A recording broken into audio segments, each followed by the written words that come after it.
ഇപ്പോൾ ഡോക്ടർ മൻമോഹൻ സിംഗ് ഏറ്റവും അടുത്ത പരിചയമുണ്ടായിരുന്ന അദ്ദേഹത്തിൻ്റെ പ്രൈവറ്റ് സെക്രട്ടറി കൂടിയായിരുന്ന TK നായർ IAS പ്രതികരിക്കുകയാണിപ്പോൾ അതിന് തത്സമയം. ആര് അദ്ദേഹത്തെ കാണാൻ വന്നാലും അവർക്ക് അദ്ദേഹം ഗേറ്റിൻ്റെ അവിടം വരെ കൊണ്ടുവിടുന്നതായിരുന്നു. ഇങ്ങനെ കൈ തൊഴുതുകൊണ്ട് ഒരു ഒരു ഒരു മനുഷ്യനെ സംബന്ധിച്ചിടത്തോളം അദ്ദേഹത്തിൻ്റെ തുല്യരായിട്ടുള്ള മന്ത്രിമാരോ രാഷ്ട്രീയ നേതാക്കളോ വന്നാൽ അങ്ങനെ ചെയ്യാമായിരിക്കാം സാധാരണഗതിയിൽ. പക്ഷേ ഇത് ഏതൊരു മനുഷ്യന് വന്നാലും സാധാരണക്കാരായ ആളുകൾ പലരും അദ്ദേഹത്തെ കാണാൻ വന്നിട്ടുണ്ട്. പല അവസരങ്ങളിലും ആ സമയത്ത് അദ്ദേഹത്തിൻ്റെ വകയിൽ നിൽക്കാനായിട്ടുള്ള അവസരം ഉണ്ടായിട്ടുണ്ട്. അപ്പോഴൊക്കെ നമുക്ക് തോന്നുന്നത് ഇങ്ങനെ ഒരു മനുഷ്യന് അത് അദ്ദേഹത്തിൻ്റെ ഹൃദയത്തിൽ നിന്ന് വരുന്നതാണ്. ഒരു മറ്റുള്ളവരെ ധരിപ്പിക്കാൻ വേണ്ടിയിട്ടോ ഉള്ള ഒരു ഒരു ഒരു പ്രവർത്തനമായിരുന്നില്ല. സ്വന്തം ഹൃദയത്തിൽ നിന്നും വരുന്ന ആ ഭാവനയാണ് എപ്പോഴും നമ്മുടെ മനസ്സിൽ ഇപ്പോഴും എൻ്റെ മനസ്സിൽ നോക്കുക. അദ്ദേഹം ആളുകളെ ഇങ്ങനെ കൈ തൊഴുത് പിന്നെ ഗേറ്റിൻ്റെ പുറത്തേക്ക് നിർത്തുക, ഗേറ്റിൻ്റെ അല്ല വീടിൻ്റെ വാതിൽക്കലേക്ക് നിൽക്കുക എന്നുള്ള ആ ഒരു കാഴ്ച ഒരിക്കലും എൻ്റെ മനസ്സിൽ നിന്ന് മറക്കില്ല. അന്നും മൻമോഹൻ സിംഗും ഔദ്യോഗിക ജീവിതമൊക്കെ അവസാനിപ്പിച്ച് രണ്ടുപേരും വിശ്രമ ജീവിതത്തിലായിരുന്നു. അപ്പോൾ ഇതിന് ശേഷം എന്തെങ്കിലും അദ്ദേഹത്തെ നേരിട്ട് കാണാനോ അവസാനം അദ്ദേഹത്തെ കണ്ട നിമിഷങ്ങൾ അങ്ങനെ എന്തെങ്കിലും ഉണ്ടോ? ഞാൻ 2-3 മാസങ്ങൾക്കൊരിക്കൽ ഞാൻ ഡൽഹിയിൽ പോകാറുണ്ടായിരുന്നു. പോകുമ്പോഴൊക്കെ അദ്ദേഹത്തെ കാണുമായിരുന്നു. 1 മാസം മുമ്പും കണ്ടിരുന്നു. പക്ഷെ കഴിഞ്ഞ തവണ കണ്ടപ്പോൾ തന്നെ അദ്ദേഹത്തിൻ്റെ ആരോഗ്യാവസ്ഥ വളരെ വളരെ മോശമായിരുന്നു. അദ്ദേഹം വളരെ വർഷങ്ങളായിട്ട് അദ്ദേഹം പ്രമേഹ രോഗത്തിൻ്റെ അടിമയാണ്. പക്ഷേ ആ പ്രമേഹ രോഗമൊക്കെ ഉണ്ടായിരുന്ന കാലത്തും വളരെ ചുറുചുറുക്കോടുകൂടി അദ്ദേഹത്തിനോട് നടന്ന് സ്റ്റെപ്പ് വെച്ച് പോകാനായിട്ട് നമുക്ക് ബുദ്ധിമുട്ടെന്ന് തോന്നുന്ന രീതിയിൽ അദ്ദേഹം ഊർജ്ജസ്വലനായിട്ട് പ്രവർത്തിച്ചിരുന്നു. പക്ഷേ ഞാൻ അവസാനമായിട്ട് ഏതാണ്ട് 1 മാസം മുമ്പ് കണ്ടപ്പോൾ അദ്ദേഹത്തിൻ്റെ നില വളരെ മോശമായിരുന്നു. അദ്ദേഹം പ്രധാനമന്ത്രി പദത്തിൽ നിന്നും വിരമിച്ചതിന് ശേഷം ഞാൻ കാണുമ്പോൾ എപ്പോഴും അദ്ദേഹത്തിൻ്റെ സഹധർമ്മിണി ഗുരുശരൺ കൗർ അദ്ദേഹത്തോടൊപ്പം ഉണ്ടായിരുന്നു. എല്ലാ അവസരങ്ങളിലും അദ്ദേഹത്തോടൊപ്പം ഉണ്ടായിരുന്നു.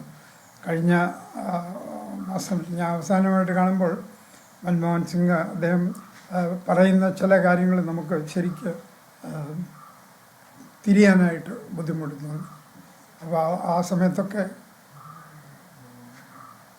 ഗുരുശരൺ കൗർ പറഞ്ഞ് മനസ്സിലാക്കുമായിരുന്നു ഇങ്ങനെയാണ്. തീർച്ചയായിട്ടും കേരളത്തിനോട് വളരെ പ്രത്യേകമായൊരു മമത അദ്ദേഹത്തിനുണ്ടായിരുന്നുള്ളതിനൊരു സംശയമില്ല.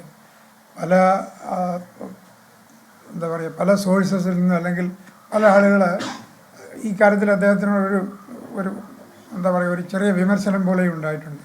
അദ്ദേഹം ചുറ്റിനും കുറേയേറെ മലയാളികളെ കൂട്ടിയിട്ടുണ്ടെന്നൊരു ഒരു പേരുദോഷവും ഉണ്ടായിട്ടുണ്ട്. തീർച്ചയായിട്ടും അത് കേൾക്കുന്നതിനുള്ള അവസരം എനിക്കും ഉണ്ടായിട്ടുണ്ട്.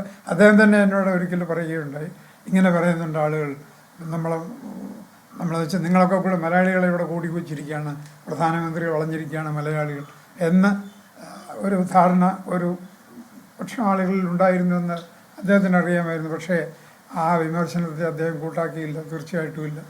അദ്ദേഹത്തോടൊപ്പം അദ്ദേഹത്തിൻ്റെ ശരിക്കുള്ള 24 hours എന്ന് പറയത്തക്ക രീതിയിൽ നിഴലായിരുന്നു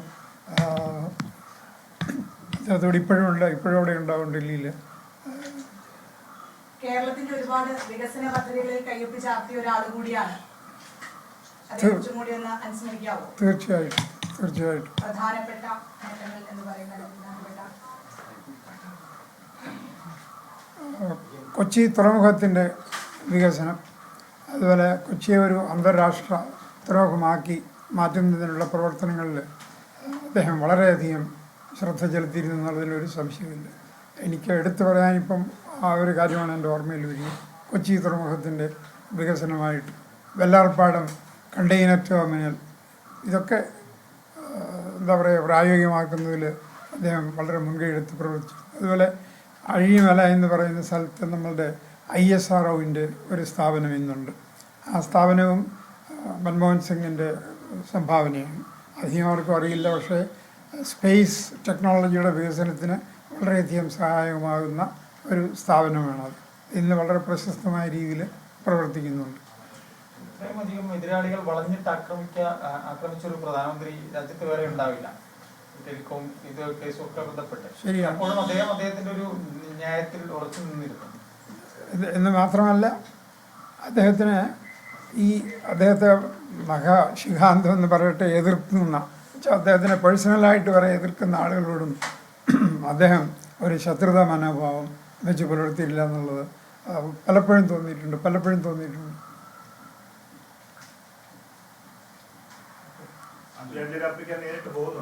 എന്തോ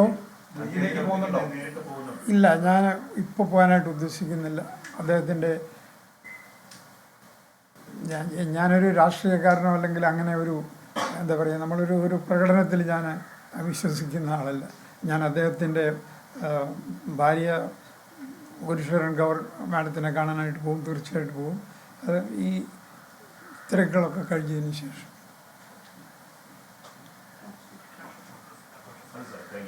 ആദ്യം ഗസ്റ്റ് പറഞ്ഞിട്ടുണ്ടായിരുന്നല്ലോ. എന്തോ ഗസ്റ്റ് പറഞ്ഞിട്ടുണ്ടായിരുന്നല്ലോ. ഗസ്റ്റ് 7 മണിക്ക് സാറേ ലൈവ് ചാനലിൽ ഇരിക്കാൻ നിങ്ങൾ ചോദിക്കുന്നത് എന്താ ആരോടായിരുന്നു ആദ്യം പറഞ്ഞിരുന്നത്? ഈ അങ്ങനെ എനിക്കിപ്പോൾ ഓർമ്മയില്ല. ഇന്നലെ രാത്രിയിൽ ഞാൻ 12:30 മണി വരെ ഇവിടെ ഈ ഫോൺ എടുത്തുകൊണ്ടിരിക്കുകയായിരുന്നു. ഇവിടെ വന്ന രീതിയിലും എടുക്കാം. ഇവിടെ ആദ്യം ആര് വന്നാലും നമുക്ക് വിരോധമില്ല. എനിക്ക് ഇതിൽ കൂടുതലായിട്ടൊന്നും പറയാനില്ല. ഞാൻ എന്താ പറയുക, ഡോക്ടർ മൻമോഹൻ സിംഗിൻ്റെ ഉപദേശകനും അദ്ദേഹത്തിൻ്റെ പ്രൈവറ്റ് സെക്രട്ടറിയുമായും അതുപോലെ അദ്ദേഹത്തിൻ്റെ അഡ്വൈസറായും ഒക്കെ പ്രവർത്തിച്ച TK നായർ IAS സംസാരിക്കുകയായിരുന്നു. ഒരുപാട് കാലം അദ്ദേഹം പഞ്ചാബിലെ ചീഫ് സെക്രട്ടറി ആയിരിക്കുമ്പോഴൊക്കെ തന്നെ TK നായർക്ക് ഡോക്ടർ മൻമോഹൻ സിംഗിൻ്റെ കുടുംബവുമായി ബന്ധമുണ്ടായിരുന്നു.